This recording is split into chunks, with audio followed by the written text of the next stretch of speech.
Dads Worldwide. The first word in family management, family budgeting, insurance, bills, food, vacations, research and development, homework, emails, phone calls. Last week we tried to do an oil change and ended up with a new car.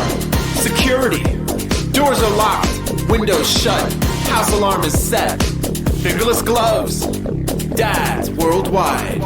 Loyal listeners, possibly you.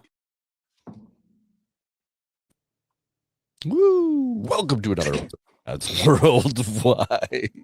We will make you laugh, might make you cry, most certainly some way make you better parent. I am your most humble host, Brendan, Captain Aviators. Can't stop laughing. Here he is.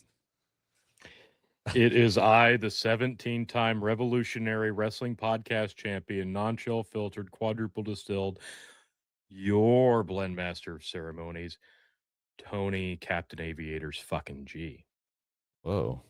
I went slow because I Yeah. feel like I've gotten so fast at it that new listeners might actually not know what the fuck I'm saying. Oh, that's valid, actually. Yeah, okay. I thought you were going like the William Shatner, you know, when he did this thing in like the 90s where he was doing rock songs, but he was just kind of like talking them. Yeah. You know what I'm talking about? Rocket Man. Yeah. Burning out here. Alone. Didn't he do 9 Inch Nails Hurt? Oh my God, did he? I think he did. We should. I need to see that. I think he did. I want to say he did. I could be wrong, but I thought that happened. And folks, if you have not seen this, you should go check it out. It is amazing. William Shatner is. I love a guy that doesn't take himself too seriously. That dude does not take himself too seriously. That's true. Yeah. You know who else doesn't take themselves too seriously? This guy, the 17-time Revolutionary Wrestling Podcast Champion, not your filtered, quadruple distilled, your blend master of ceremonies himself, Tony motherfucking Captain Aviator G. There you go. I got it for the new and the recurring. There we go. Everybody's happy. Good. Yeah, we just got to cover all the bases. Yeah. Welcome. No Chris cursory research green tonight. Welcome, rest of the world. You're welcome again. The world is healing. We can begin to mend fences across the ocean, across the ponds, if you will. Mostly New Zealand, Hong Kong. Yeah, Hong Kongers. That was a big one. Yeah. I think he went pretty hard in the paint on one of those African countries. I don't even think they were listening, but I think he just for no reason maliciously attacked them for about 10 minutes. It was just horrible. I've never heard such a vocal tirade. It was an onslaught, I believe they call it. Yeah, it was unbelievable. I think we got banned in most of the countries that usually listen to us. So if our numbers are down, it's Chris's fault. Yeah, all his fault. And it's the holidays. I mean, we're going to have to talk to him anyway, because I just saw a thing that said that might be his last improv performance. His last, he just kind of started doing this again. So who did he injure? Maybe someone from Hong Kong or. So he's not, so he's not just leaving it here. He's taking it to the streets. Yeah. He's going after the crowd personally now. He probably saw someone from one of our wonderful countries, and he couldn't take it. So I'll be the first one to say this, folks. If you are out there listening from America or any other countries, I think the only thing fair to do is if you see Chris in public, probably keep your distance. He is armed with tongue lashings, and he's very dangerous. So stay clear. He's very dangerous. Yes. Oh man. Well, today, folks, Japan has shot up to number 2. Whoa. They went down for a little while. They came back up. So United States 61, Japan 51, Canada. Now that was a shocking. I don't think we've ever had that many from Canada. About time, neighbors to the north. And for those of you from Canada who were in that statistic, I can't thank you enough. Those of you new to the statistic, welcome. And those of you not included in that statistic yet, the fuck are you waiting for? Yes, what Tony said. Yeah. Oh, there they are. Hong Kong is back on. Yes. Boom. 18 downloads for the month.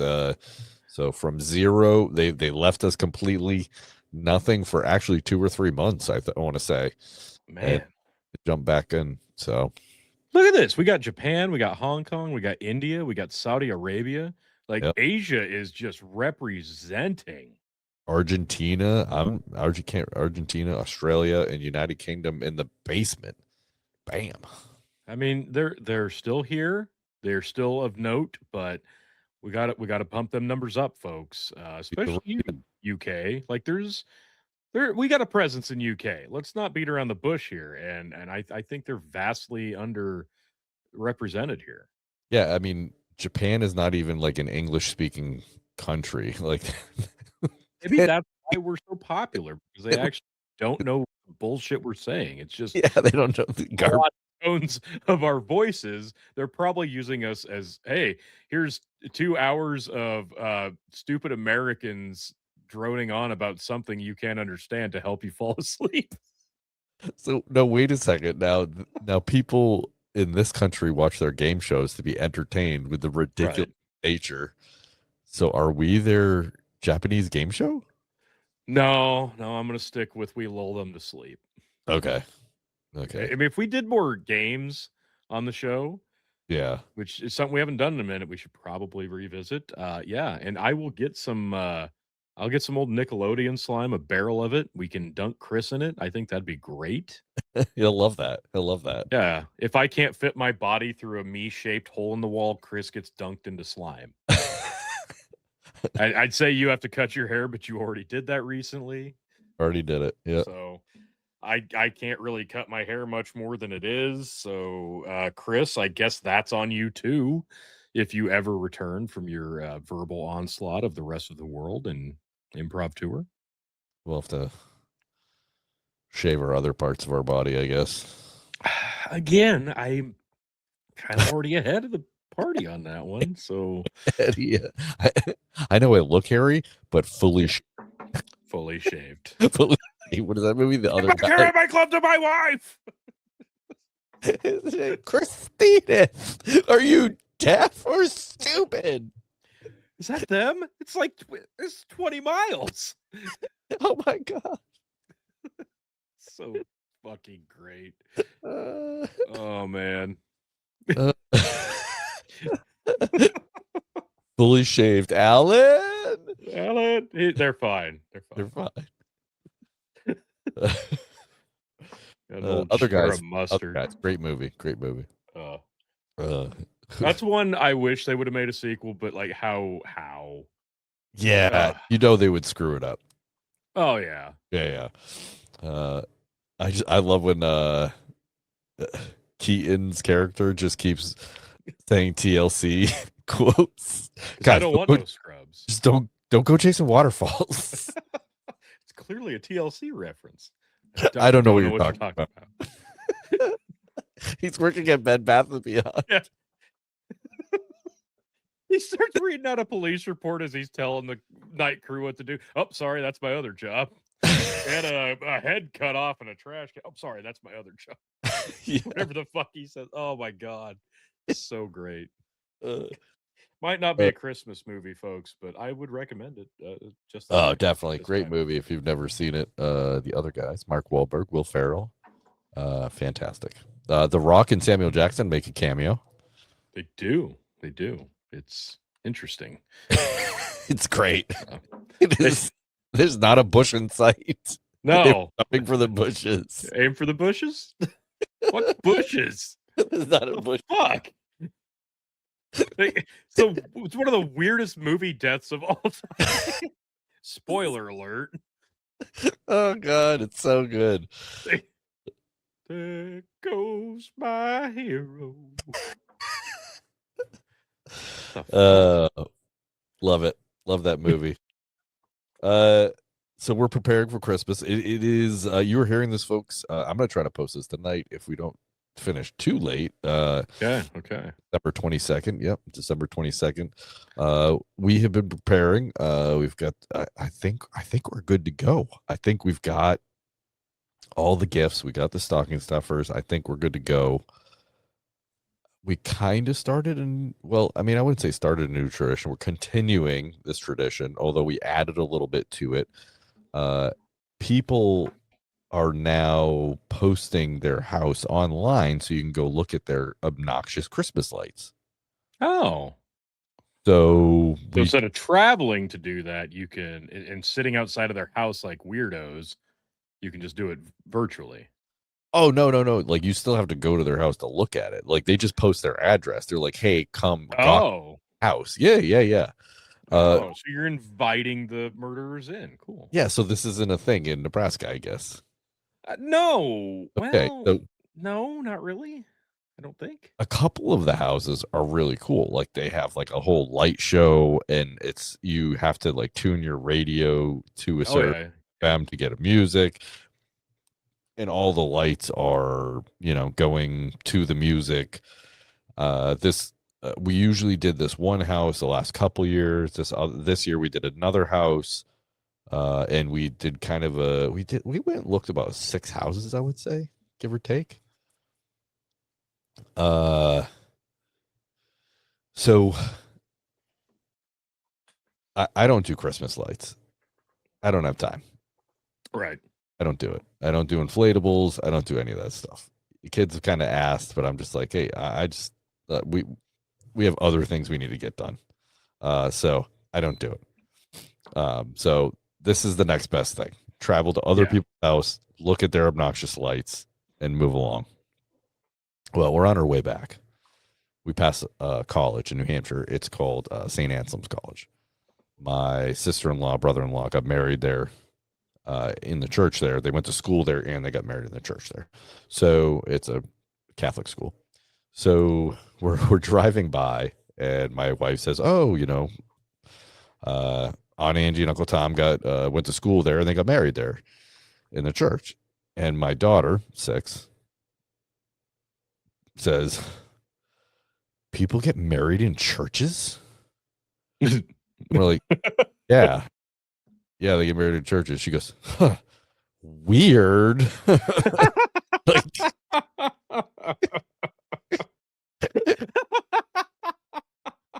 like, That's awesome. yeah, I was just like, okay, yeah, I guess it's weird. I don't know. Like,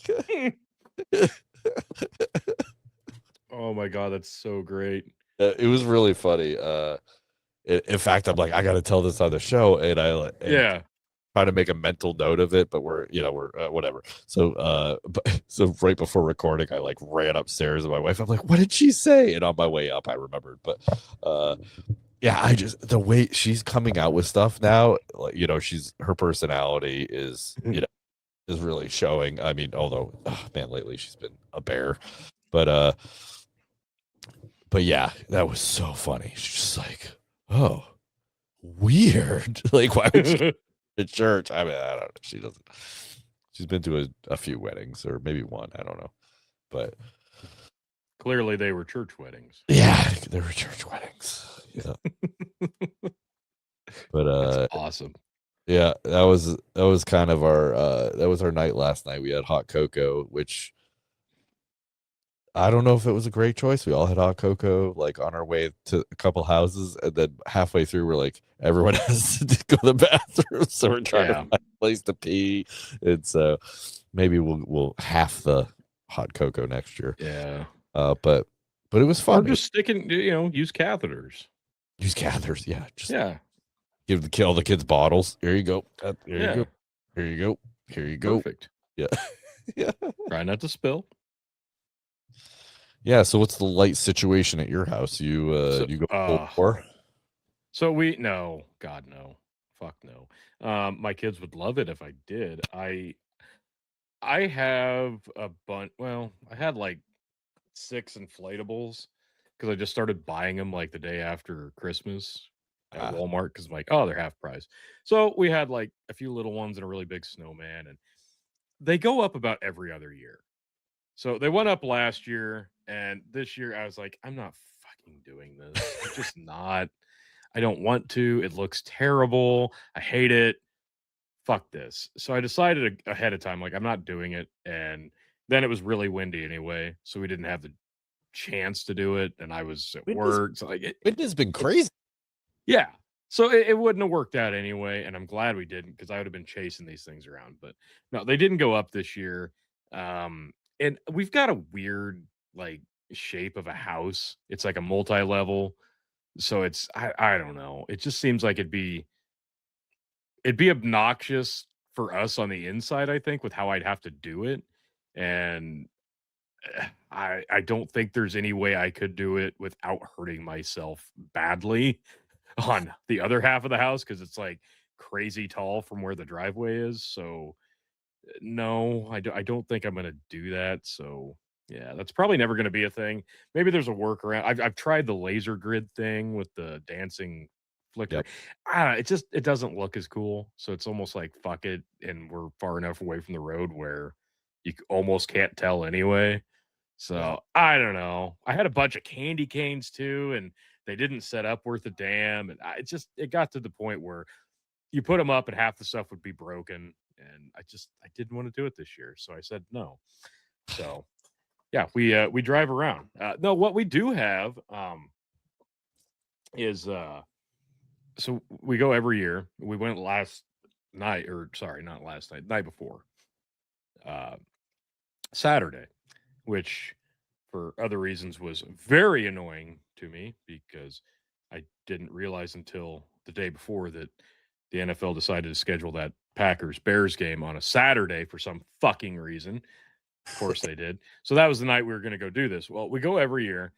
We go to the Lincoln Children's Zoo and they do what's called the zoo lights, and Nice. they deck out the zoo at night with crazy amounts of Christmas lights, and they've got music playing, and there's coffee and apple cider or hot chocolate, apple cider, s'mores stations with open campfires, and a train ride, and it's pretty neat, really. It's pretty gorgeous. We take a video of it every year. If anybody wants to check that out, go to Striker G's YouTube channel. It's pretty amazing. Nice. This year's will be up here probably tomorrow, but that's pretty fun. And I guess they do it in Omaha at the Henry Dorley Zoo as well, but we've never gone for that. I didn't realize they did, so might have to check that one out next year. But last year we didn't go this year because I wanted to get back and watch said game. But there's a house in Lincoln where they set it up, and it's wild. It's all from Christmas Vacation. Like they've got an RV with Christmas lights on it, and cousin Eddie holding the fucking hose, and like there's a bunch of scenes. Like it's almost like a half a mile long. It looks like Whoa. it's wild, and I mean it is just nonstop traffic. You're like idling, looking and listening. Like you turn your radio station, you look at all this. It's That's great. wild. I can't imagine what it costs to set this up, but it's all Christmas Vacation themed, and it's awesome. So it's a whole thing. There's probably videos of it on YouTube. That's a show I want to see. Oh, it's incredible. Yeah. Last year was the first year we saw it. If we had more time Saturday, we would have went and checked it out. And on the way out of town, we happened to just see this like drive-through Christmas light thing. Like, well, if we had more time, but Yeah. no, we got to get going. So yeah, there's a lot of houses there. A lot of houses kind of around here that do that with the radio too. So Yeah, the light show and everything. That's cool. Yeah. yeah, it is. If you've got the time and the ambition and the money to do it, I will come look at it. I'm not gonna be the guy that does that. Oh no. No. I can't. There's a kid I went to high school with in my hometown. He does it. And well, he's not a kid anymore, obviously. Very much Right. not a kid. We went and saw his show one year, and it was good. It was really good. I mean, I don't know what it is now. That was quite a few years ago. So, but yeah, I don't have any interest in doing that type of thing. And I mean, I guess once it's set up, you throw it on a timer and you know, Right. way. But well, when that stuff first became, before it got big, like when YouTube was in its infancy, like I remember there's one specific video is the one house with the timer lights set to Trans-Siberian Orchestra's Wizards of Winter. I'm sure everybody's seen it. It's an old video at this point, but it was before that got to be a really popular thing where people were setting it to music and radio stations and had it all software developed. Like and it was pretty wild to see back then. Now it's apparently readily available to anybody who wants to do it if you've got the money to do it. But it's pretty awesome. I'd love to be able to do something like that. I'd rather go look at it, I think. Yeah, I'm with you, man. I have no desire whatsoever to none whatsoever. So yeah, the yeah, and I honestly I don't even care to go look at your lights. Like the light show thing, like I actually enjoy, but like just driving by and seeing someone like what, like there's some pretty good houses out there. Like I'll share some pictures that we took, but it's like it's pretty crazy. Like I don't know. I don't know. I guess I mean, like if you don't like your neighbors, maybe I guess it's like that's why you do it. I don't know. Well, the house that did the obnoxious Halloween setup also does a Christmas one. It's not as impressive, but it's still pretty impressive. But I'm like, at least for Christmas, it's like the music is festive and not horrifying through the middle of the night. Fucking zombie noises and screams. Oh my god. Oh, it was awesome. I'd go up for I'd be out at like 5 o'clock in the morning and on my morning walk, and there's like zombies like moving and jumping at you, which I enjoyed, but I'm like the neighbors had to hate. Yeah, at 5 o'clock in the morning. Yeah, it was all fucking night. Like you could drive by at 1 and it would just fucking dolls spinning on a carousel. La, la, la. It's fucking awesome. Oh god. I used to test a backflow in a place where they store it was a storage for like a haunted house. Oh yeah. They had all kinds of crazy shit in there. Oh yeah. It was pretty cool. And of course, it's really funny. There's no lights in there. It was awful. It was really creepy. It was totally creepy. I'm like, you have no lights. What's going on? He's like, I don't know. They have no lights in here. Yeah. Oh, that's fantastic. We when we were still big into going on routine ghost hunts, we went down to I'm sure I've mentioned Louisville, Kentucky, the Waverly Hills Sanatorium, which is just a massive fucking building. It's ridiculous in size, and you can rent this thing out for the night to do an investigation. Well, they set stuff up over Halloween to do like Halloween related stuff, but there's a portion of the building where they've got all that shit set up like storage. So if you like wander back there, it's got like all the Halloween shit. So that's kind of neat. Like it's put away, but like some of it's kind of just out. Like you're there to see like real ghosts. So when like, fake ones are like, if I was like a bitch, that'd be kind of scary, but now I'm just disappointed. So I was at a restaurant and I was going down there to test their backflow, and I walked downstairs and there was like a half torso of like like I don't know, it was like a creepy but it was like placed just as you walked down. I was like, motherfucker. I was like, cool. it's like it was in a restaurant, so you don't walk downstairs expect to see type of like crazy ass decoration just staring you in the face.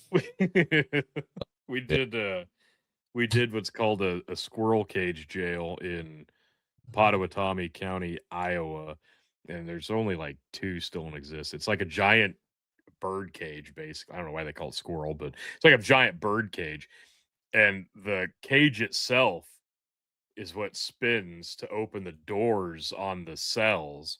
It's like really, really, really old school, crazy old mechanics, and they have like mannequins set up throughout this thing.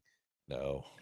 Which is awesome, but if you forget, and you're wandering around in the dark, it's just there. Yeah. Which is awesome. I loved it.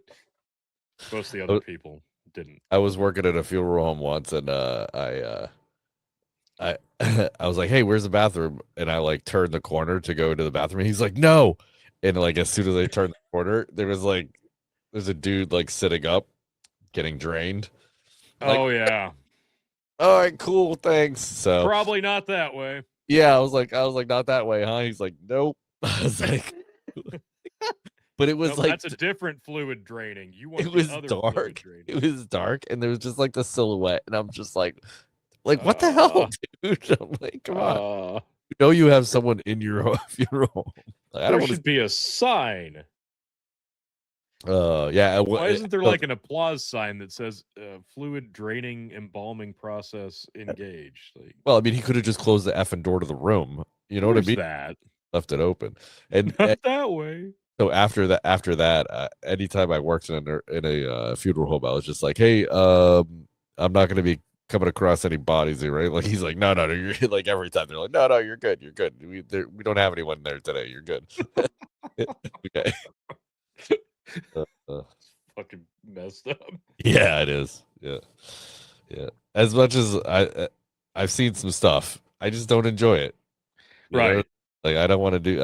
I've given people CPR or that type of thing. I just don't want to. I don't want to see that shit. You know, like Yeah, you didn't sign up for this. I'm good. Yeah, Yeah. I'm not that. I'm not that world anymore. I don't want to do it. So, yeah. You don't run into a lot of corpses with plumbing. You think you would? God. You know, I feel like I'm jinxing myself right now. Yeah, you totally are. Yeah. 100% are. I'm gonna be fucking like, I found another dead body, sir. Yeah. Like, are you murdering these people? Yeah, with my plumbing.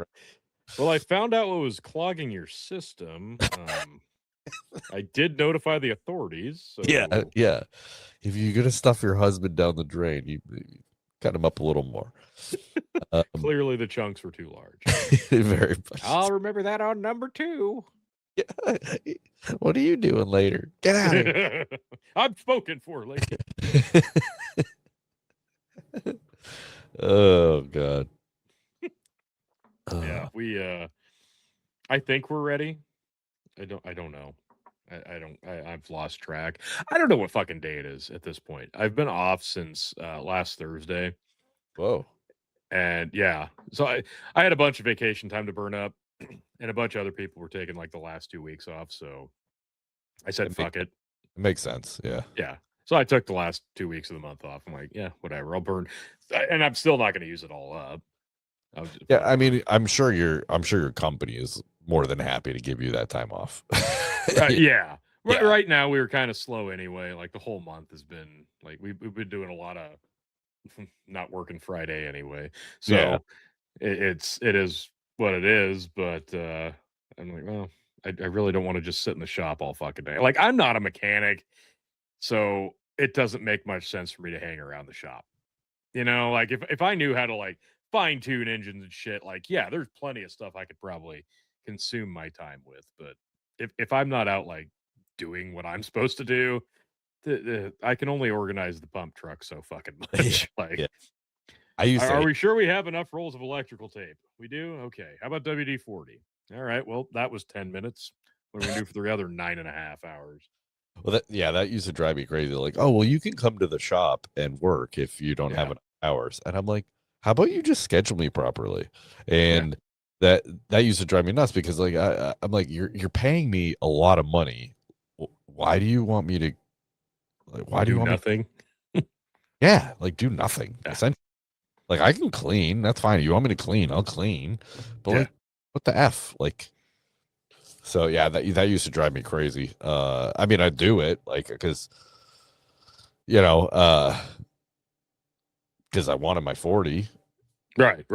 But man, I just hated it. I hated it. I was just like I'm not that I'm better than that, but it's just that like I'm more trained. Like you and we work. Like we have the feels work. like a waste. Yeah, like we have the work. It's not like we don't have the work. It wasn't like oh, you know, just can't fit you in. We have the work. Just schedule the work. And well, I pulled a pump last week, and I'm like, I can get this done. Wow, no, it's just gonna run through the weekend and then into next week, and you're off next week. I'm like, yeah, but I'll come in on Monday to finish this. I don't care. Like that's fine. I will do it. I would just rather do. Nah, we'll just start it after the holiday. All right. So we're like halfway done with the project. I'm like, okay, whatever, it's fine. Yeah, I've had a bunch of people call me, and I'm like, yeah, I'll get it done, but it's gonna be like mid-January at this point. Yeah. Not gonna happen. No, So we got, I think, all of our shopping done maybe today. I think we're officially maybe done. Got to grab some cash out of the ATM, throwing cards, but yeah, yeah, I think other than that, we're done. I'll have to double check, but yeah. yeah, no, down to the wire per usual. And like, there was some stuff I wanted to go like shopping for. We didn't get to do that Saturday because we had all the kids with us and my brother-in-laws, their families, like my mother-in-law, like they all came to do the zoo light thing with us too. And we all went to Shields before we went to the zoo lights before we ate. And like, you can't, I don't know if you've ever tried to do last minute Christmas shopping with two other families and let's see, one, two, three, four, five, six, eight children, No. days before Christmas in a major city, but it doesn't happen. It's not a good experience. What's And is Shields like? What is Shields? What is it'd that? be like oh, what would be a great comparison? Sporting goods, Oh, okay.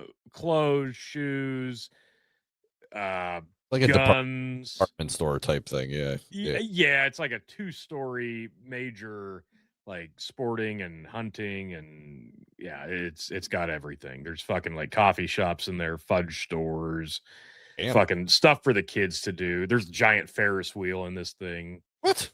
Oh yeah, it's an awesome store. Love it. It's a good time. Just not with, 16 fucking people plus, all the other people doing the exact same shit. And it like you can't park and you can't maneuver around this fucking place. It was miserable. So I didn't really get to do any like shopping and like there was stuff like here. Lindsay's like, well, what do you want to do? I'm like, I don't know. I wanted to go get a chance to go shopping and I didn't get to do that. I'm like, she's working all week. Well, she worked today. She's gonna work tomorrow. I'm like, I wanted a chance to go like do some whatever. Fuck it. So she got a gift card. There's a couple of gifts and it's done. So whatever.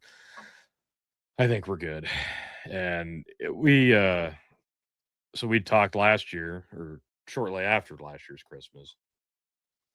We didn't want to do a bunch of random ass small gifts for the kids this year. I'm like, this happens every year. We buy a bunch of stupid shit. Half of it gets broke. They don't use half of it. They don't care. It's just, oh, they get to open, 100 of fucking presents and they don't care after that. I'm like, I would rather get them something that they'll like, get one big thing and like a few little things. My idea was let's get them a go-kart. Be awesome. They'll use the shit out of it. They'll love it. It's one big thing, and we don't have to store a bunch of little crap or throw a bunch of stuff away after it gets broken. It's not a waste of money. So that was the plan. And so that didn't happen. And we went and got a bunch of little stuff. And there's like literally 100 presents under the tree right now. We couldn't get the skirt back on. We couldn't water it right now if we wanted to. Our pugs are both 1 years old, trying to pee on the presents. So I've got an old dog pen around the tree and the presents right now. You can't sit in one of the chairs in the living room because of all of the fucking presents in the room right now. Plus, there's still some, like, literally a few feet away from me that have to be attended to, wrapped, dealt with. I'm in hell. There are, I, we, so after we got done with the zoo lights, two of their cousins came home with us, and both those girls were here that night, all of yesterday, and most of today. So, and then Lindsay was at work to all of today, and yeah, I basically just played janitorial staff for like a day and a half, and I could not keep up. As the kids walk away, you're Yeah, I'm basically just behind them with a broom and a towel. Oh fuck, man! I couldn't keep it. At one point, I'm like, you know what? as long as the house doesn't burn down, fuck it. And I went and watched TV for a bit. And then they found me and said, what are you doing? Like, well, no, we're going to go play football in the yard. You're going to come with us. So, Yeah, one's got to play all-time QB. Well, that's what I was hoping. Oh, no, we had enough to do 3-on-3. And I realized why my oldest friends get so fucking mad at him, because he is a cheating little asshole who moves the down markers and changes the rules as we go along. And yeah, I'm just gonna fucking sack his ass next time, because I hope you call that shit out. You call it out, right? well, for a while I'm just like, whatever, it's not worth arguing about. And eventually I got pissed and said, oh, this is bull. Well, and then we lost one of the people on so I had the twins, and Stryker had his two girl cousins. One is the twins' age, the other is like 2 years older than him. So yeah, then Taven decided he was done and went inside and left me and Jarek to fend for ourselves. And no, so yeah, then he's still like modifying the rules as it went along. Like, this is bullshit. Like, yeah, like, no. So hell no, I call him out. I'm like, no, you can't. And we were like ahead, and he decided that, oh no, we were tied at the end, and then they scored somehow. Oh, okay. Like, all right. Yeah. Next time we play, I'm going to go scorched earth on your ass, and he's going to be crying at the end of this. So I already told him, like, no, I'm making markers in the yard. Like, this ain't gonna fly again. I actually said this before I came downstairs. Like, yeah, next time we play, motherfucker, there's markers. Yeah, no, this will not stand. So yeah, one of the gifts I got him was actually 2 giant floodlights. So that way, when it's nice outside and we have to come inside from playing football in the yard because it's too dark, there will be actual light, which totally fucks me in the ass, but he'll think it's the greatest thing ever. So yeah, you're gonna have to play a lot more football. Well, yeah. We had a lot of work to do in the off season because he's got to work on his speed for youth tackle next season. He's my 11-year-old. I'm about at the point I can't catch him. Oh, I can barely catch Stryker. It's just I know how he's gonna cut, so that's the thing. Like I've been teaching my 11-year-old like you got to juke maybe once. That's like no like bouncing. Don't go backwards. Don't go backward. Although listen, he's been successful at going backwards, so it's hard to tell him not to because he's actually scored. It's like, dude, right. I'm like, it's different. It's different in flag because that's where Stryker learned, and like he scored multiple touchdowns by just bouncing around like a fucking pinball. Yeah, and nobody could grab him for whatever reason. But I try to teach them to like especially with flag, you just like run through it, and 9 times 10 they're not getting your flag because you're just running too fast, and they won't get it. But yeah, at this point, I'm like, just juke once and then you're good. Like most people can't recover from that. And he's juked me so many times. Like, like I'm just like, I just get my joints are just locking up. And I grab him and I'm like, oh, okay, this is how it's gonna go. But I enjoy playing football with the kids. I will play for as long as I possibly can. And I guess the coach, the guy that started my team, is he who blew out his Achilles is walking now. Fantastic. No crutches. He's in sneakers. Nice. And the therapist told him he will be ready for spring football. So I was like, whoa. Yeah. I was like, that's all. He's like, yeah. He goes, he's like, I don't feel any pain. I'm like, that's wow. amazing. That's incredible. That's incredible. So, being 60 years old, like, wow. He's not far off. They're even more impressive. Seriously. Wow. I that's not fair. Coach Jimmy, I'm sorry. I want to say he's I don't think he listens, so I think we'll be good. But he's older than I am. And I'm 46, so I don't know. I think he might be early 50s, maybe mid 50s. He's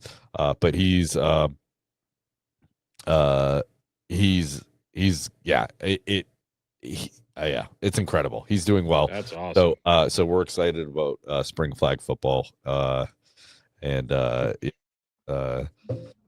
kids flag football session just ended, and they both ended in the bottom ranks. Yeah. It was a tough session. There's a lot of teams this go around because soccer's ended. There's no Oh, yeah. No basketball is competition. going on, but basketball, let's be serious, basketball sucks. So most people are playing flag football. I'll just scratch that off what I was going to talk about. Oh God. I listened to that episode where I was like, I hate your kids for making me watch this. Yeah. Yeah. God. So true though. I hate basketball. I'm not a fan either, but I like watching the kids. Listen, if my kids wanted to play, I would cheer them on. I would go there and I would be very supportive. But I'm not gonna lie to you. I am so fucking glad that they don't want to play. Oh, I thought I would hate it. I really did. Like when he said, "Oh yeah, no, I want to do that," and then he did. I'm like, because I've never been a fan of watching basketball. I watched Jordan back in the day when it was like big of games. course. Because who did? Because it was a different thing. Yeah. Well, I never cared. I never really had a team, but I never got into it. People swear by it. I don't get the appeal. So I thought it would suck. I'm like, oh my God, now I'm watching kids play it. This is gonna be fucking torture. It's not at all. Like I am because I know all the kids on the team. I know my kid, and they are improving so much just from a year ago. And even last year, I was like, wow, they have no idea what they're doing, but they're doing so well. And I don't know the game like my wife played it at some point in Oh, really? school. So she knew more rules than I do. Like me and one of the other moms are sitting there like, why when they wrestle on the fucking ground, how do they decide which team gets the ball? She's like, no, it's just like it's every other time the other team get like, well, that's fucking stupid. And it is stupid. Yeah, it is. But I digress. I'm like, some of the rules I don't get, whatever. Some of the terminology I still don't get. I'm learning. I've never been a basketball guy. Obviously, I didn't play. I'm not built for that. Yep. But watching my kid play, it's awesome. And I see his technique, and he's just one of those.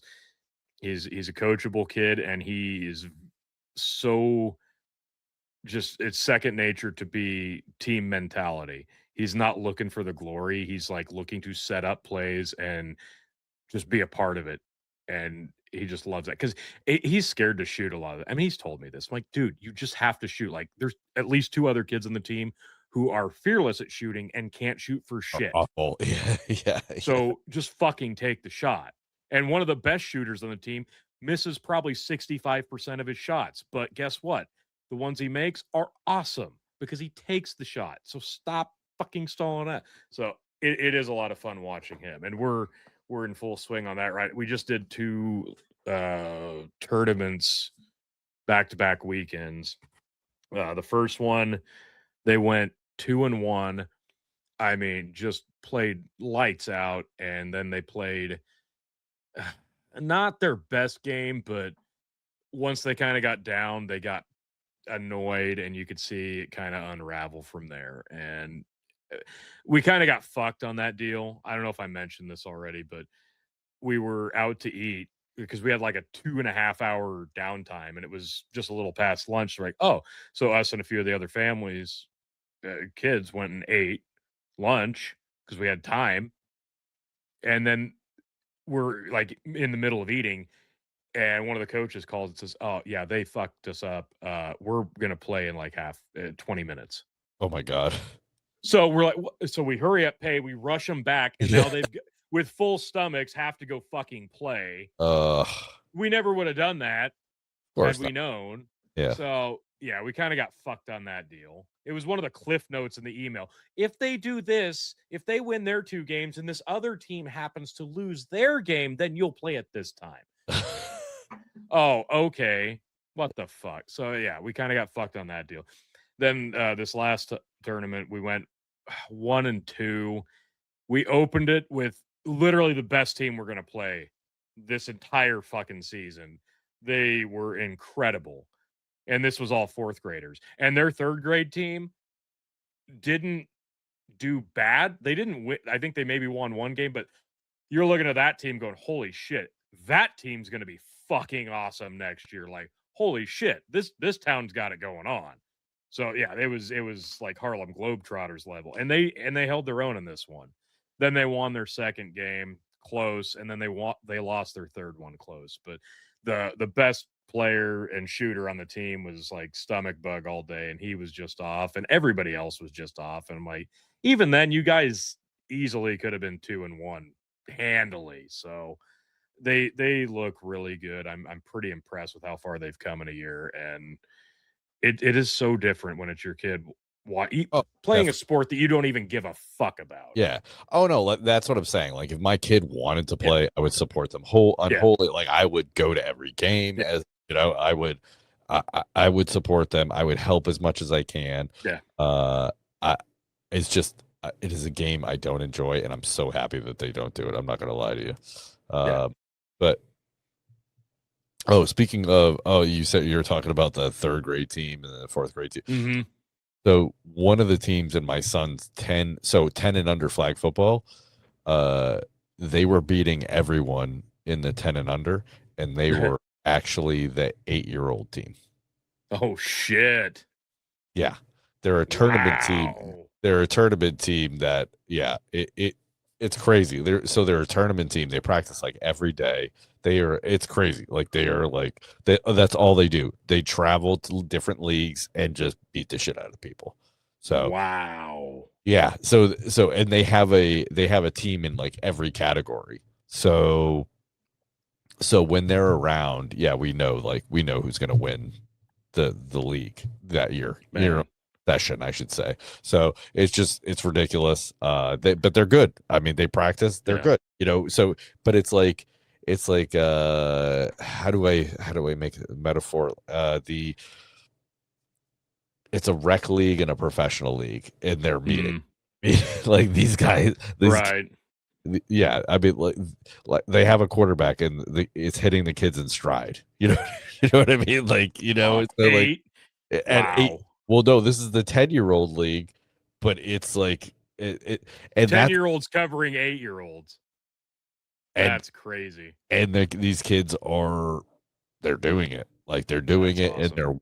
And they're winning handedly. You know what I mean?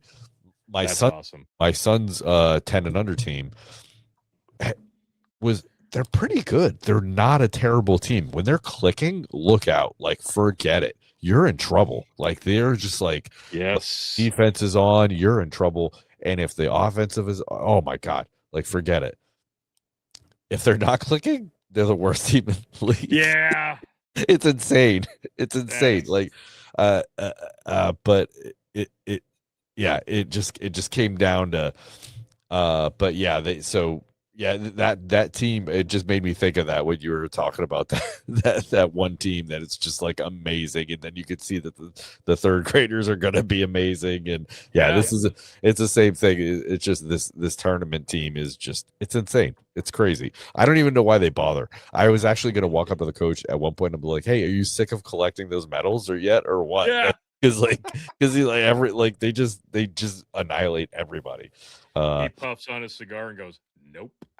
Yeah. Oh yeah. I know the answer. I'll take him every fucking time. He's a loud mouth. And the coach is loud and kind of obnoxious. But what can I say? Like he comes into the dome that we're playing at, and he beats everybody up. So it's like, I guess he has a right to be a douche. Yeah.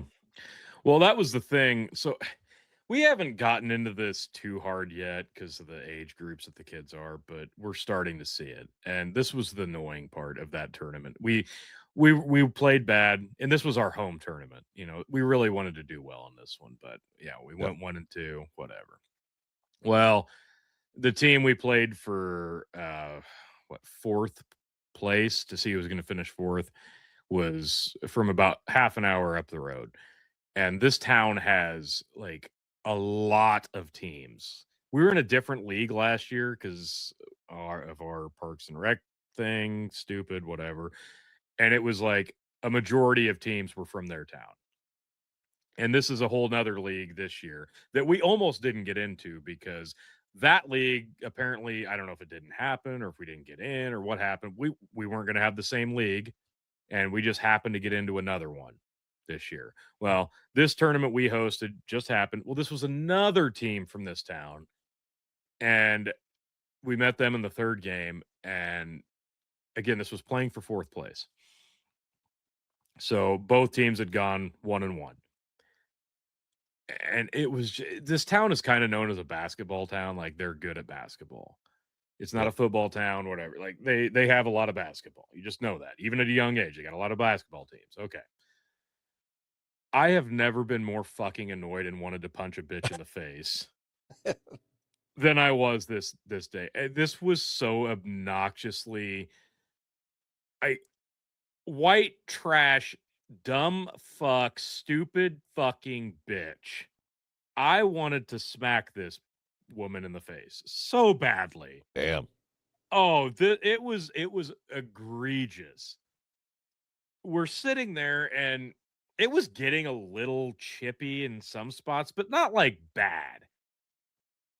They had this kid come in like off the bench who's wearing glasses and was severely undersized, and they clearly just had to sub out.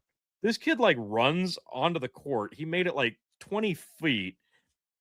Nobody's near him, and he like tripped over his own shadow onto the ground. And this woman went, "They just fucking threw him to the ground." Like, who? Nobody touched him. And it was like this the whole game. If anybody happened to like rub shoulders with a kid and like kind of went off balance, oh, this is the dirtiest game I've ever seen. Oh, they're not gonna flag. And it was just constant. Oh my God. She was a coach? No, this was a fan. Oh.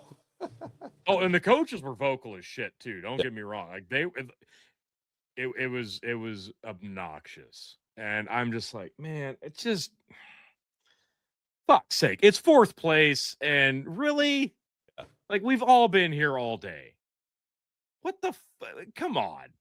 I don't care what your reasoning here is, but can we just not like pretend? Really? Oh, he threw him down. I'm just, fuck's sake. And this was it was continuous. Like, kids were falling all over. Because of course they were. And every time that happened, he knocked him over. Oh, he grabbed him. Oh, that's a travel. Oh, it was so bad. Just, Well, yeah. I mean, People were like getting annoyed to the point where I know I wasn't the only one feeling that way. Oh, I'm sure. It was bad. Everybody's like uncomfortably like looking at each other and then looking over at this bitch. Oh, so fucking annoying. Anyone? Yeah.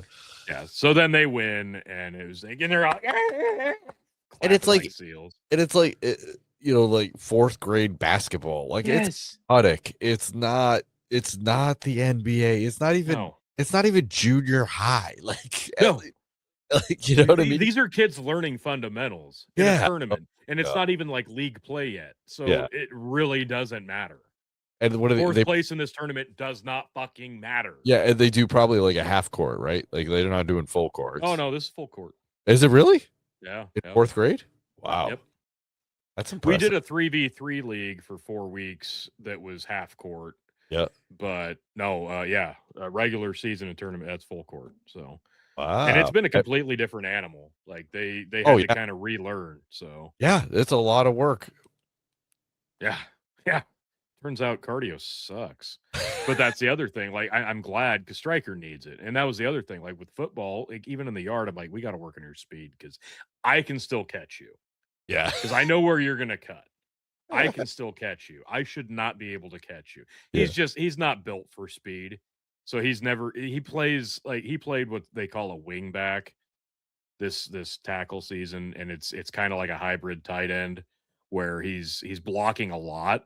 Yeah. But if our quarterback could pass, which his buddy Cash can't, he would have probably had like 6 or 7 catches. Fuck, I'm just said it. There you go, kids. Yeah, but no, he plays kind of like a tight end position, but has a lot of opportunity like downfield block. So it's built for a kid his size.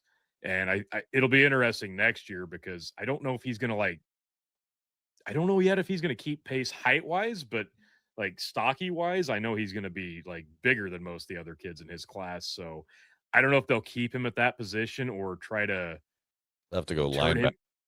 Well, he did do linebacker, Yeah. and he was built perfect for that because he had enough speed to adjust and meet like Yeah. and it's awesome watching the film back because the first time they put him out at linebacker, I'm watching, I'm like, holy shit, he just knew how to do this. Like the kid He's ran the running back went left to the short side, ran out of room and cut back and went to the far side. And you watch Stryker on the defense in the back, and he like it's a mirror image. He just knew where the kid was gonna go, and he met him, and the kid got nowhere. nice. And they both ran like probably 35 yards by the time it was all said and done, and they like met perfectly. It's awesome. But he just gets the position. So he's built very well for that. I just don't know. And they asked me at the end of the season, like, is there a position he wants to play? I'm like, well, all kids want to play Yeah. quarterback. Yeah. You can try him. I mean, he's not bad. He has a decent throw. It's just he likes to do stupid throws, but that's also in the yard. When it's actually practice and game time, I don't think he'll do that shit. And I think You maybe next year never he might be built better for quarterback. yeah, you never know when you're under pressure, but like Yeah. yeah. That's just like Well, and different. that was the thing. You never know. Yeah. Yeah, my son Jackson, my oldest, 13, he played quarterback in this last couple games uh for the playoffs, which they were on the bottom rung, but they had a couple games and they won one and then played the next and lost the next. But he was playing quarterback and he has an arm, like he can throw the ball Yeah. well. You know, a year ago I would have told you, no, do not have a quarterback. He's got an awful arm, but I don't know what happened. I don't know what happened. But like when he really like he can throw the ball. But he doesn't want to do it. He wants to be a wide receiver. Like that's what he. I'm just like, Well, okay. see, that was the weird thing because with our team, like this is JV squad I'm talking about, but it is all mostly fourth graders, couple fifths. Well, his buddy that did do quarterback, like he was built for it this year. Like frame wise, he was built for. He's tall enough, just wide enough, but he's more built as a wide receiver, and I think he's probably going to end up being that.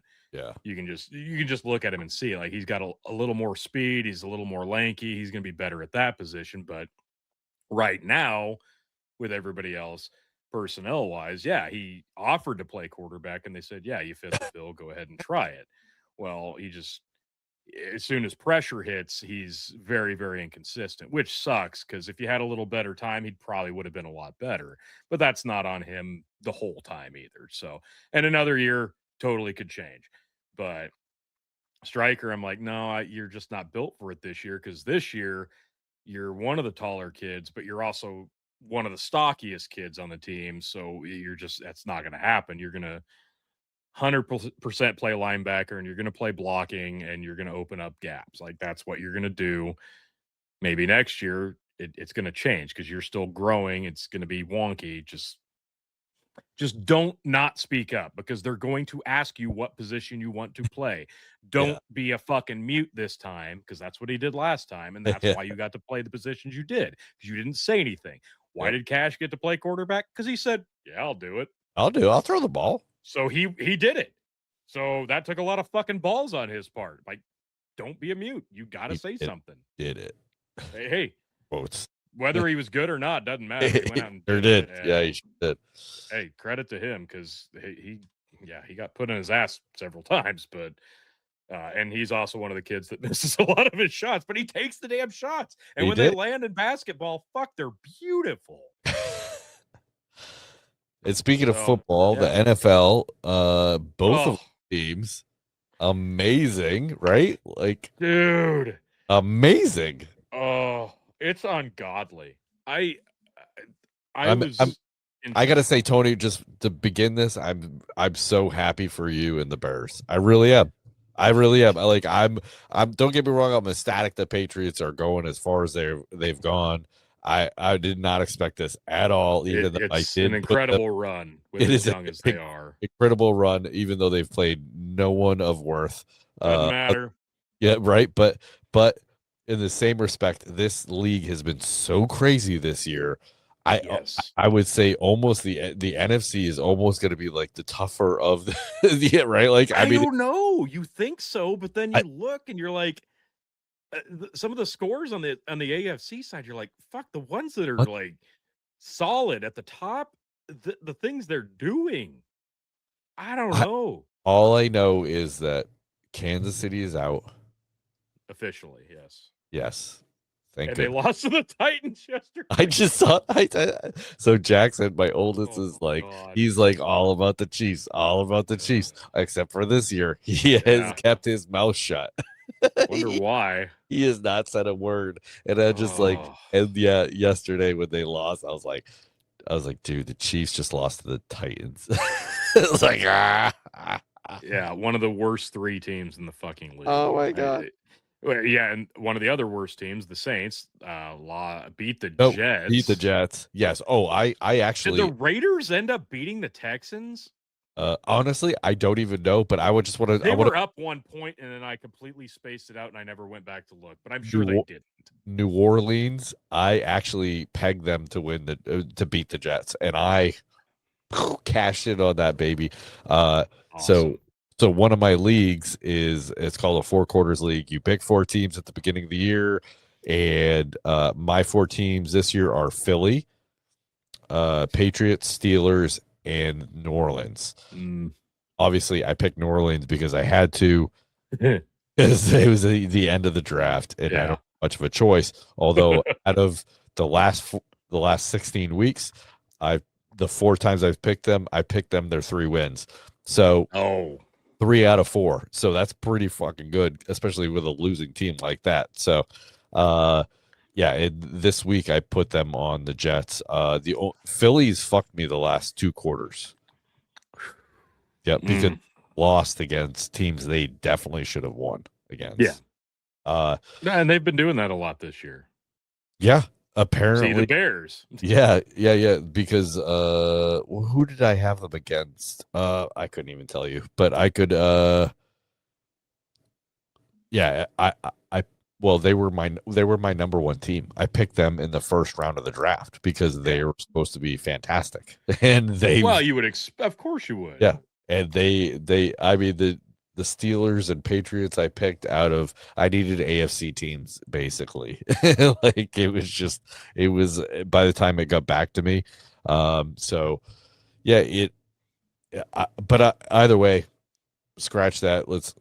The Bears are kicking ass and it's Dude. fantastic, dude. I'm very happy It's for you. surreal. Yeah. Like this is I've never in my life enjoyed NFL more frequently during football season than I have this year, and it's ridiculous.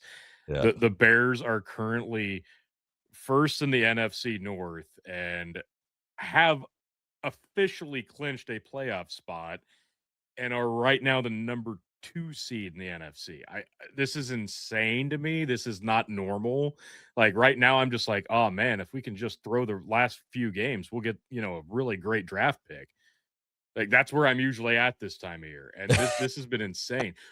The Yeah. Bears are 11-4 after that's starting crazy. 0-2. Like that is insane to me. Wait, we started 0-2, and I'm like, here we go again. Woo-hoo. Here we go.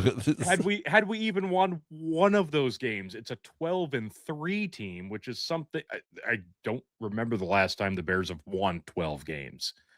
Like seriously, maybe 2018. I don't even know if we did. It this the Cleveland game was a fucking blowout. We picked off Shador like 3 times. Everybody's saying, "Oh, you just got to give him a chance. You just got to."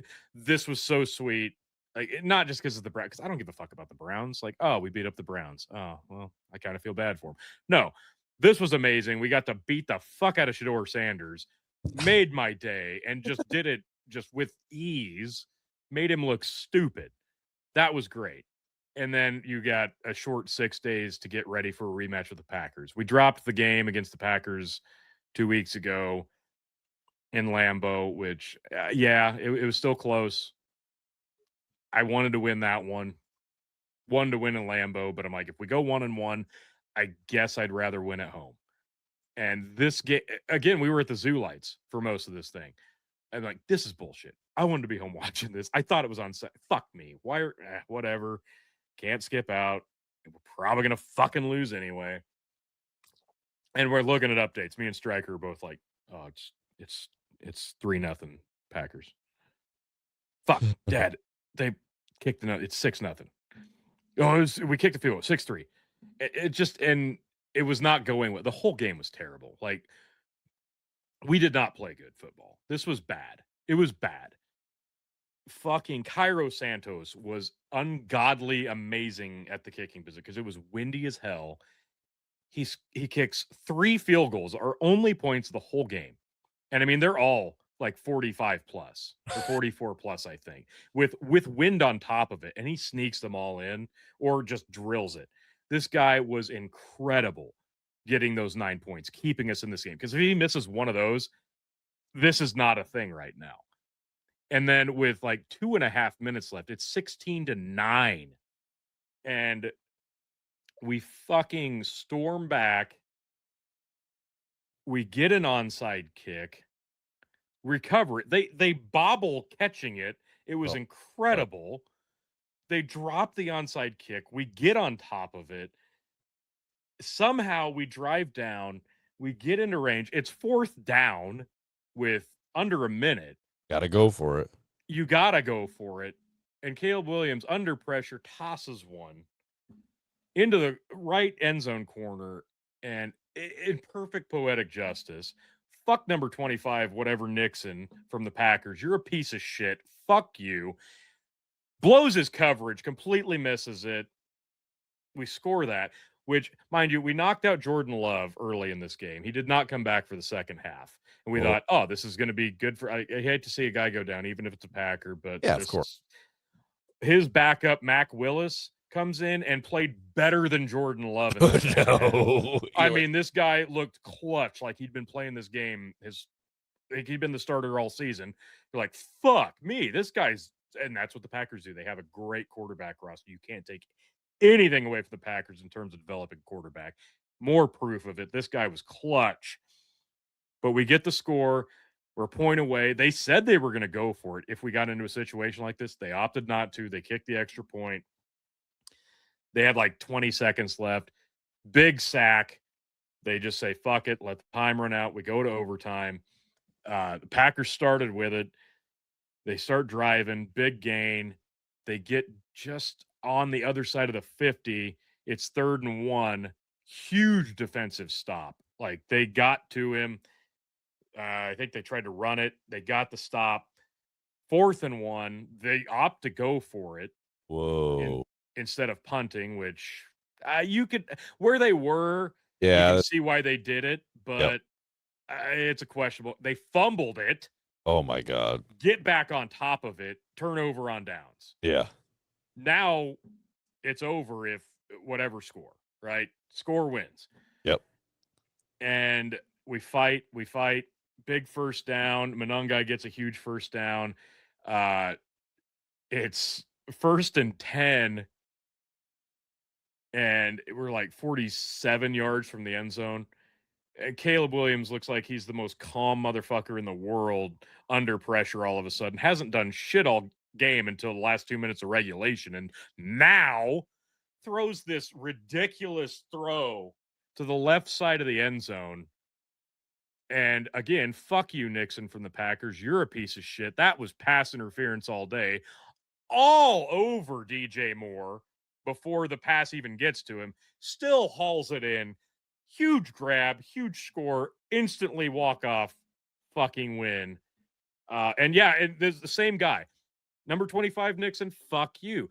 Early in the game, literally like during the play was dead, like just knocked DJ Moore over blatantly dirty fucking hit. Yeah. So it was the most beautiful receipt in the world that Yep. he blew his coverage to send it to overtime and then got burned, even with PI that they didn't call.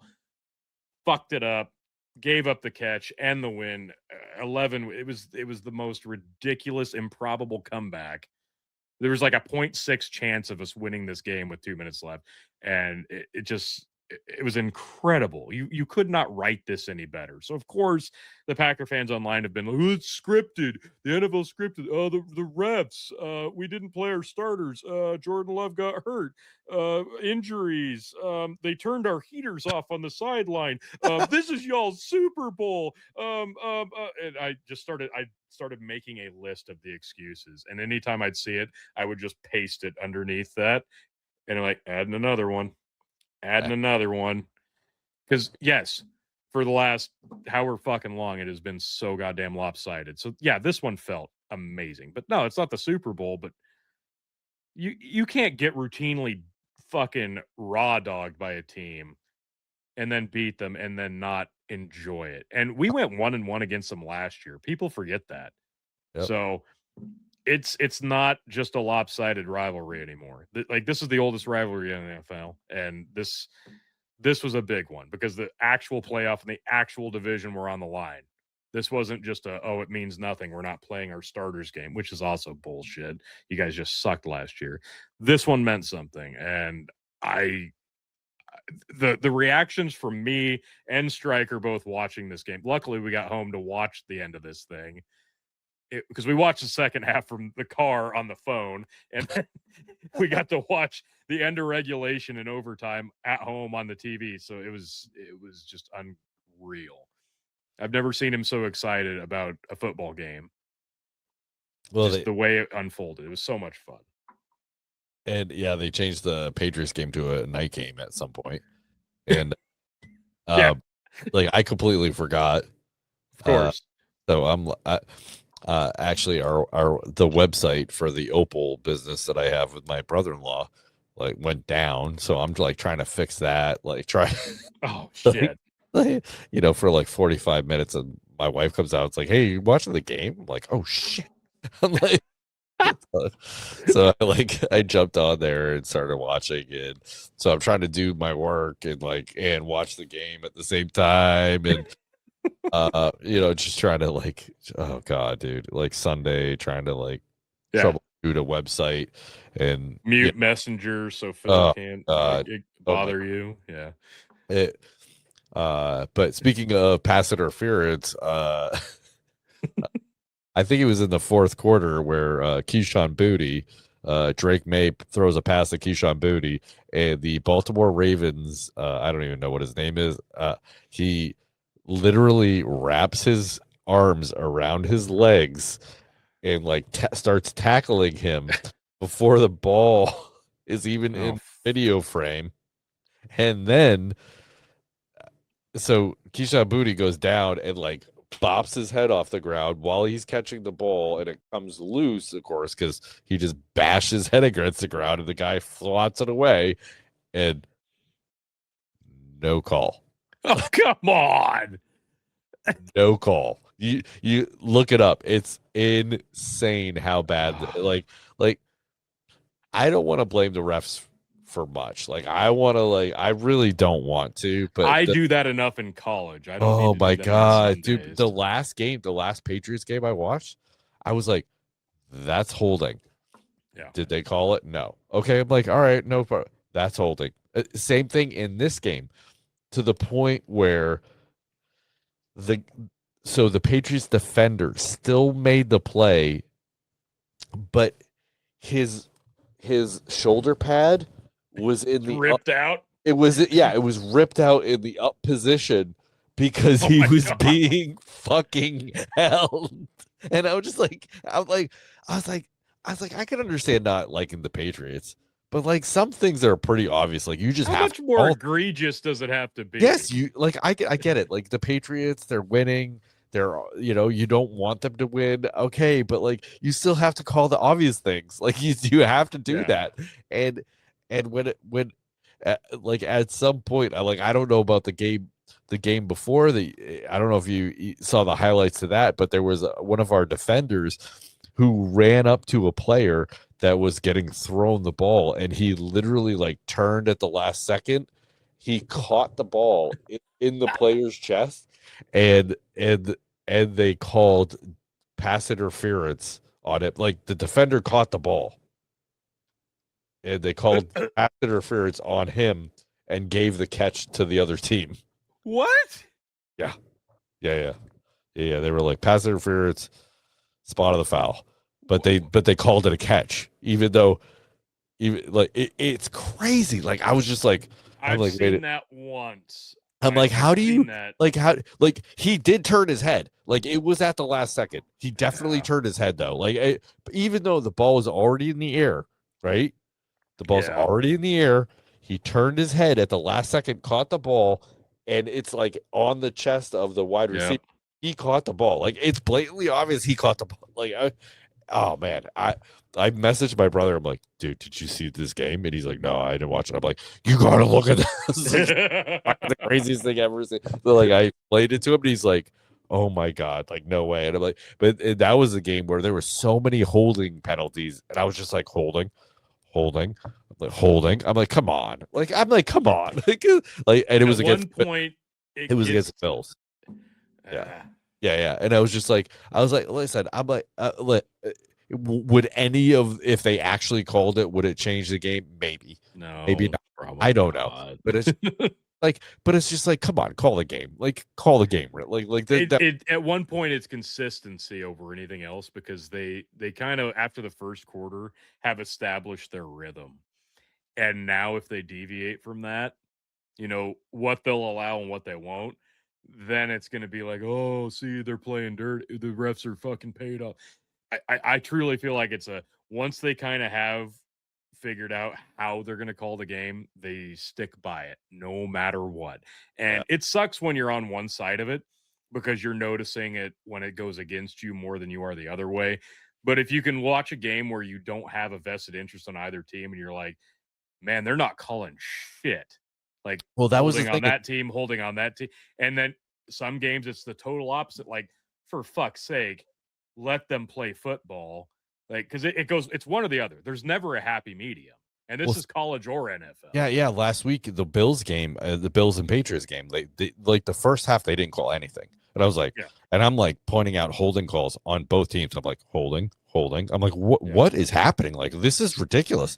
And the Bills were getting slaughtered. Right? Like it was 3 touchdowns to 0 at the half. Like the Patriots were annihilating them. And then all of a sudden, second half comes, and there was like I think 7 or 8 penalties against the Patriots. And I was like, what the fuck? I'm like, and the Bills are still like, they're still having penalty. I'm like, this is crazy. Like I'm a pretty impartial person. Like, I want the Patriots to win, but I'm also an honest, moral person that says, like, okay, well, that wasn't a call. That is a call. Like, I can still say, I can still be that guy that says, okay, yeah, they should have called that, or they shouldn't have called that. Like, I can still do that. They weren't calling shit on the Bills, and it was crazy, especially that offensive or defensive pass interference on Marcus Jones, who definitely caught the ball. It was insane. Although if you see it real time, you're like, all right, no, definitely that's kind of fucked up. But then if you like slow it down, you're like, oh, wait a second, he kind of caught that ball. It's like, so like, I see it both ways. I get it. Even if I have a dog in the fight, I really try to be a fair person. And I would say, like, oh, the Patriots, they don't deserve to win that game. That Bills game was super sketchy. I'm not saying they would have won. I'm not saying it would have gone a different way. I'm just saying those calls were not cool. Some of them deserved, some of them not deserved. The Bills definitely didn't get called where they should have called. So like, I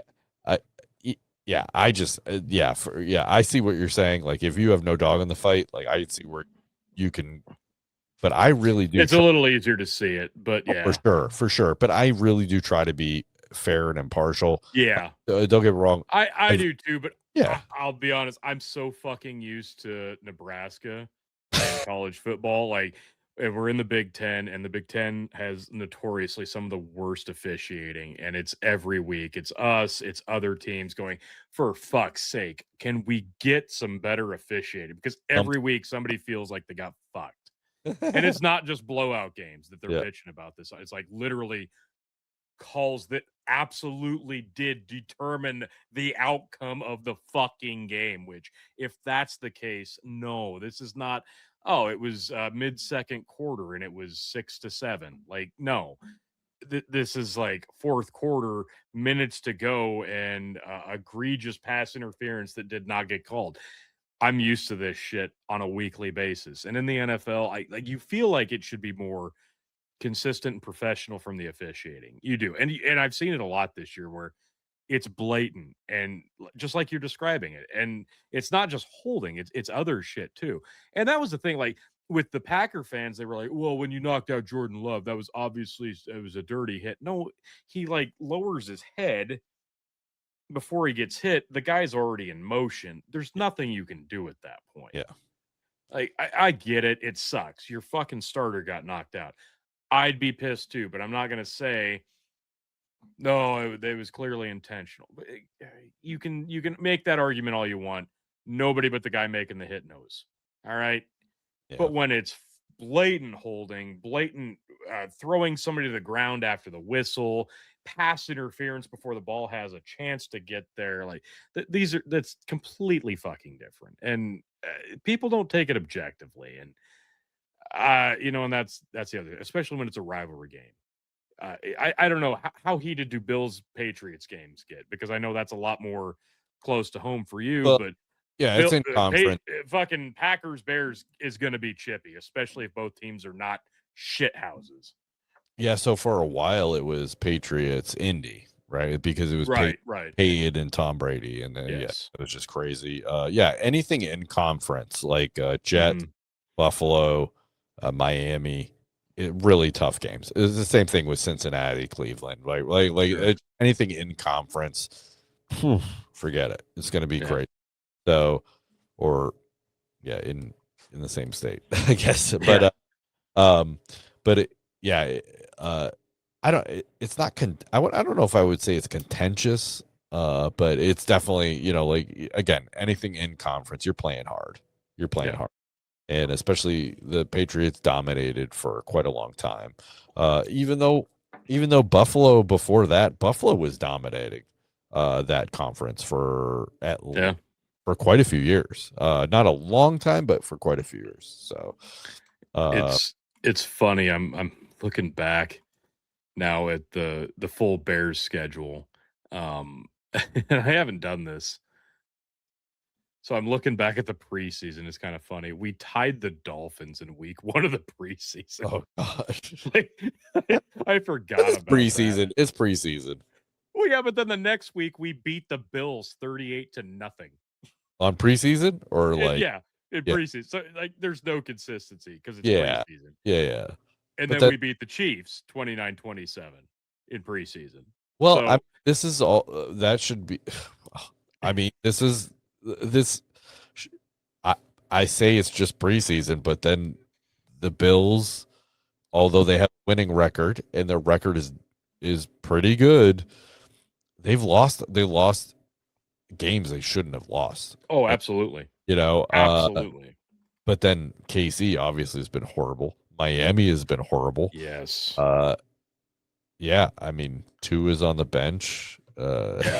Which, that's weird, but I mean, he should have been on the bench for other fucking reasons. I can't believe that dude's still playing football. Honestly. Yeah, he shouldn't be playing football. That's just it. But then again, I forget about the start of this season for like the Bears, and we started 0-2. The first official game, we lost to the Vikings 27-24. That's a division game. Yeah. And then we lost to the Lions 52-21. Ooh. Also a division game. Like at that point you're 0-2 and you're like, oh, here we go again. We're getting spanked by the rest of the division. And then we went on a tear 31-14 the Cowboys, 25-24 against the Raiders, which is actually pretty fucking sad. 25-24 against the Commanders, back-to-back weeks, that score. Saints 26-14. Then the Ravens decided to play football for the first time this season, 30-16. And then we had the game of the year, I thought, against the Bengals, 47-42, like 5 lead changes in the last 3 minutes. The Giants 24-20. The Vikings, we got our win back 19-17. Beat the Steelers 31-28. Aaron Rodgers decided not to, fuck his legacy up against the Bears and opted not to play, and it helped them almost win. Beat the Eagles 24-15. Then the Packers beat us 28-21. Smoked the Browns 31-3. And then we just beat the Packers 22-16. So it's not like we're like dominating teams, but there's been we've got 11 wins, and at least 6 of them have been nail biter finishes, and at least 2 game of the year candidates. And they've gotten the nickname the Cardiac Bears because it's so fucking painful to watch, but it's so much fun when they win. I've never experienced this kind of when they're getting beat, they usually roll over and die. Good teams find a way to win. And even though this team's playing like shit in regulation or through most of the game and then finding a way to win at the end, does that make them an elite team? I don't know, because it's the NFL. And I've always said NFL games do not start until the fourth quarter. Yep. And that's where the Bears have shined. Well, they're winning games, and that's what matters. So that's all that matters. I don't get it. We got the 49ers on the road, and I think the Lions at home to finish out. So yeah, the Lions kicked the shit out of us that first. I think the 49ers are beatable. Yeah. Although difficult with Purdy back. It is. But Detroit, that's not the same team we lost to the first or second game. So I feel better about that game than I do the 49ers. Honestly, like they just lost the Steelers. And that was hilarious because Aaron Rodgers is the one that secured the Bears a playoff spot inadvertently. So thanks. Yeah. For beating the Lions. Like this league has been crazy, man. This league it's been a crazy season.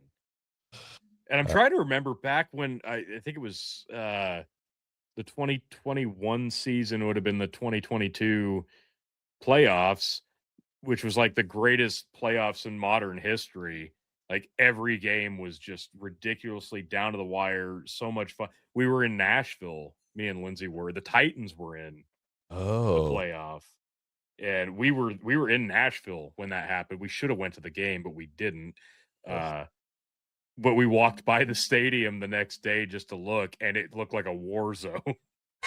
It was just full of trash and like we watched all the games like in random honky tonk bars, but it's like the greatest playoff season ever. I'm hoping that this wild ass season is going to generate the same thing, especially now that there's some vested interest for the first time in years in the playoff.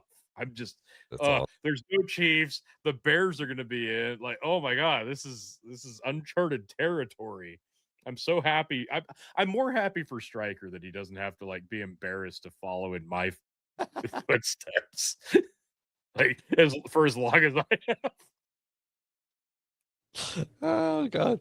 And it's so funny. My kids are coming up, and the Patriots are like one of them's an Eagles fan, the other one's a KC fan, and I'm just hilarious. I was like, dude, you guys don't even know. Like, it's like one of the winningest teams in the league, and you guys are fucking like, you guys are bandwagoning on these dumbass teams. I'm like, yeah, way to go.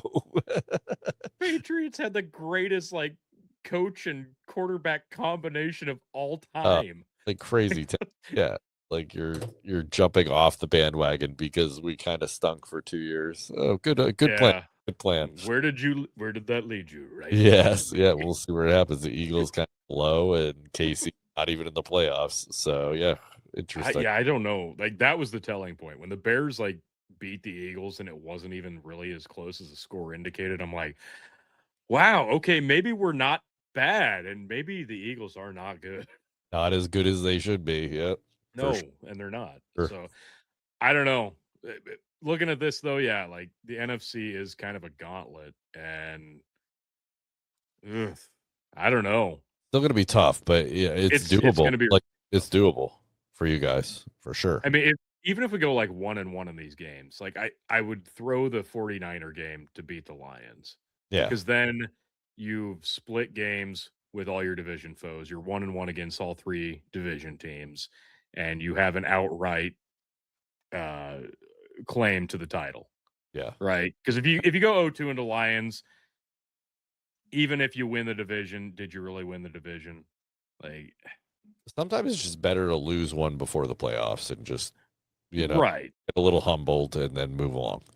you know. I would yeah, but I'd rather lose that 49er game. Yeah. I'd rather lose that. Yeah. I want to beat the Lions. Oh yeah, you want to beat the Lions the second time around for sure. Yeah. For sure. I'd love it, and it's weird because now you've got a chance to like have the playoffs go through Chicago. So there's so much on the line. It's would be so crazy. weird. This is not at all how I thought this season was going to shake out. And I'm really excited You and because me both.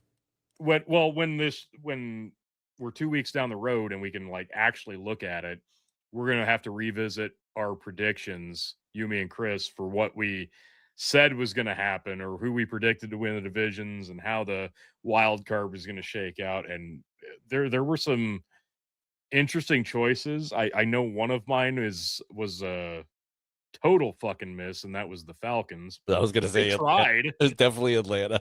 Yeah. They tried. I mean, there was a spark there. They just couldn't get it lit. Yeah. Yeah. So yeah, I'm excited to look back on that. But yeah, this is it's going to be interesting. Over on the collegiate side, yeah, the bowl game system has never meant less. I've never cared less about postseason college football. Um, it's fucking trash right now. It's just nothing but news about dudes entering the transfer. The Nebraska's fucking like backup kicker just entered the portal. Like, why? Like, this is so fucking dumb. I'm so over it. He's the backup because he wants to be the full-time kicker. Good, okay, but it wasn't even like officially it's so stupid. Nice. And then the third string quarterback enters the portal. Our first string quarterback announced the portal 2 weeks ago, and now the third string announces. Why would you do that? You're like one injury or one battle away from being the fucking starter if we can't buy a quarterback. And Yeah. that's buy on the books now because that's what you have to. It's so fucking awful. And this was always been my argument. Like, this is why I hated the idea of paying the players outright like this and turning it into the NFL, because now you literally don't know what team you're going to have next year. We had a soft schedule this year, and we finished 7-5. Next year is a gauntlet, and it could be a fucking 0-12 season or a fucking 12-0 season. Nobody knows because nobody knows what the roster is going to look like. It's actually worse than the NFL now. Yeah. Like, I feel like there are harder restrictions on team jumping in the NFL at this point. It's like fucking terrible. It's a complete unknown. Yeah. It's horrible. It makes the job impossible. Like, there's no it's not even about the team loyalty at one point. It's just what do you want your legacy to be? Or are you just using this level as a stepping stone and just not even hiding it?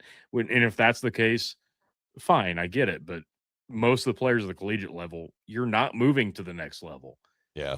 That's why I enjoyed college so much, because a lot of these guys I think playing their hearts out for the last time. So it's basically them just trying to get paid when they can get paid, right? Like that's but everybody now, because everybody is. Yeah. So now that everybody is, the kids that are not going to move on to the NFL, they can do the same. And I mean, more power to them. I'm not against them getting paid for their likeness and their athleticism at all.